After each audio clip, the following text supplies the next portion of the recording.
¿Cómo una chica nacida con un encanto natural termina luchando por el derecho a ser tomada en serio? ¿Qué se escondía tras esa sonrisa luminosa y sencilla que cautivó al público durante 12 temporadas consecutivas en The Big Bang Theory? ¿Y qué sucede cuando el papel que te salvó se convierte poco a poco en la jaula que te aprisiona? Cuando Penny, la camarera, se convierte en la única versión de ti misma que el mundo está dispuesto a ver. Para comprender todo esto, debemos remontarnos al principio, a Camarillo, California, al 30 de noviembre de 1985, y a una chica que aprendió, de la manera más silenciosa y asfixiante posible, que ser agradable y ser vista son dos cosas completamente distintas.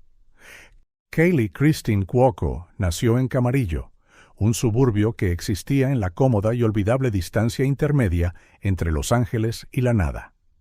Su padre, Gary Cuoco, trabajaba en el sector inmobiliario. Su madre, Lane, se encargaba de la casa. Las calles estaban limpias, las casas tenían jardín. No había hambre, ni pobreza extrema, ni catástrofes visibles que se cernieran sobre las ventanas. Y esa cotidianidad era, a su manera, una forma de invisibilidad. Camarillo era el tipo de lugar donde no se esperaban cosas excepcionales, porque nunca antes había ocurrido nada particularmente excepcional allí. Era la mayor de 2 hijas. Su hermana Brianna nacería años después. Aparentemente, la familia era estable, cálida y funcional. Pero la funcionalidad no es lo mismo que la riqueza emocional, y Kaylee creció en un hogar donde el lenguaje de los sentimientos profundos rara vez se expresaba en voz alta. No había contactos en la industria, ni pases para el backstage, ni padres que hubieran recorrido ese camino antes. Lo que sí había era una niña con una necesidad casi eléctrica de atención, de aprobación, de que alguien la mirara directamente y le confirmara qué importaba. La herida no era visible. No hubo un único evento catastrófico, ningún punto de inflexión dramático que dividiera su vida claramente en un antes y un después. Lo que sí había era algo más lento y corrosivo, la persistente y punzante sensación de que su mente no funcionaba como el mundo exigía. La escuela no era un lugar de descubrimiento para Kaylee. Era un lugar de humillación silenciosa y cotidiana. Se quedaba mirando páginas que se negaban a cooperar. Se quedaba atrás en materias que parecían fáciles para todos a su alrededor y absorbía la vergüenza particular de una niña que no estaba fracasando estrepitosamente, sino que simplemente no podía seguir el ritmo. No la acosaban con los puños. La marginaban con indiferencia que deja huellas de otro tipo. Me costó muchísimo en la escuela, admitiría años después, con una risa que no le llegaba a los ojos. Nunca me sentí inteligente. Siempre sentí que los demás entendían algo que yo simplemente no. Esa confesión, dicha con naturalidad en una entrevista, tenía el peso de alguien que había pasado décadas fingiendo una seguridad que no siempre había tenido. Porque la niña que un día haría reír a 70 millones de personas cada jueves por la noche era, en el fondo, una niña que había interiorizado profundamente la creencia de que su inteligencia no era suficiente y que, por lo tanto, su encanto tendría que bastar. A los 6 años, antes de que la vergüenza de la escuela se hubiera arraigado por completo en ella, a Kaylee la pusieron frente a una pelota de tenis. Su padre reconoció algo en su forma de moverse, algo dinámico y ambicioso. En cuestión de meses, empezó a entrenar en serio. En pocos años, se encontraba entre las mejores jugadoras juveniles del país. El tenis le dio lo que la escuela no podía. Un lugar donde el esfuerzo producía resultados visibles, donde su cuerpo podía lograr lo que su mente sentía que no conseguía.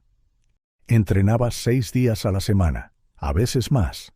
A los 10 años, el tenis ya no era un pasatiempo, era su identidad. Luego, a los 16, durante una sesión de entrenamiento que no le pareció diferente a ninguna otra, se rompió el ligamento cruzado anterior. La cirugía fue rápida. La recuperación, lenta. En fisioterapia, vio cómo su clasificación se desvanecía, cómo la ventana de su carrera deportiva profesional se cerraba con la silenciosa e indiferencia mecánica de una puerta que no se cierra de golpe, sino que simplemente se cierra. Para una chica cuya autoestima se había construido en torno a lo que su cuerpo podía lograr, la lesión no era solo física, era existencial. El único ámbito donde se había sentido verdaderamente excepcional acababa de cerrar sus puertas. Para la mayoría de las chicas de 16 años, eso habría sido simplemente una temporada difícil, una reorientación hacia algo nuevo. Para Kaylee, fue el derrumbe de la única historia que se había contado sobre sí misma. Y entre los escombros de esa historia, sentada en una sala de recuperación con la rodilla helada y sin ningún lugar a donde ir, su madre le sugirió algo casi absurdo por su sencillez. Le sugirió clases de actuación. Kaylee dijo que sí, no porque creyera en ello, sino porque ya no tenía nada a lo que decir que no. En pocas semanas estaba frente a una cámara por primera vez. Era un pequeño anuncio, nada que cambiaría su vida. Pero cuando el director gritó ¡Acción!, sucedió algo extraordinario. La chica que tropezaba con los libros de texto se volvió elocuente sin esfuerzo. La ansiedad que la acompañaba por los pasillos del aula se desvaneció en el instante en que se metió en la piel de otra persona. Por primera vez en su corta vida, Kaylee sintió la libertad particular que solo se experimenta cuando te permiten dejar de ser tú misma. Aún no era talento. Era reconocimiento, la certeza silenciosa y absoluta de haber encontrado su lugar. Solo Kaley Cuoco era libre cuando fingía ser otra persona. Encontró parte de la respuesta en Harley Quinn. En 2019 comenzó a prestar su voz al icónico personaje en la serie animada para adultos, un papel que le permitió ser aguda, oscura y compleja. Era la primera vez en años que interpretaba a alguien que no tenía que ser simpático, y la libertad era embriagadora. La crítica elogió su versatilidad. El público descubrió dimensiones que desconocía. Luego, en 2022, conoció a Tom Pelphrey, un actor cuya intensidad igualaba su calidez. Su relación era diferente a todo lo que había conocido. No había titulares que los presionaran para casarse, ni presión pública para aparentar felicidad. En marzo de 2023 dieron la bienvenida a su hija, Matilda, y por primera vez en décadas, Kaley Cuoco no actuaba para un público. Simplemente vivía. Hoy, a los 39 años, Kaley Cuoco sigue actuando, sigue trabajando, sigue demostrando que la chica de Camarillo, que una vez se sintió invisible, se ha vuelto imposible de ignorar. El precio no fue insignificante. 2 matrimonios fallidos, años reducida a un solo personaje, el temor silencioso y persistente de que su valor dependiera únicamente de su último papel. Pero sigue en pie, no como Penny de The Big Bang Theory, sino como una mujer que aprendió que gustar es fácil, y ser uno mismo es lo más difícil y valiente que se puede hacer. Desde las canchas de tenis de Camarillo hasta los estudios de Warner Brothers, su legado no es la perfección, es la resiliencia, la prueba de que el encanto puede ser una herramienta de supervivencia, que la simpatía puede abrir puertas, pero la autenticidad es lo que finalmente te permite cruzarlas y quedarte. ¿Qué lección te llevas de la historia de Kaley Cuoco?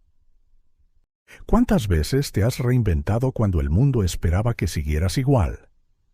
Comparte tus reflexiones a continuación y suscríbete para leer más historias de quienes transformaron lo ordinario en algo inolvidable.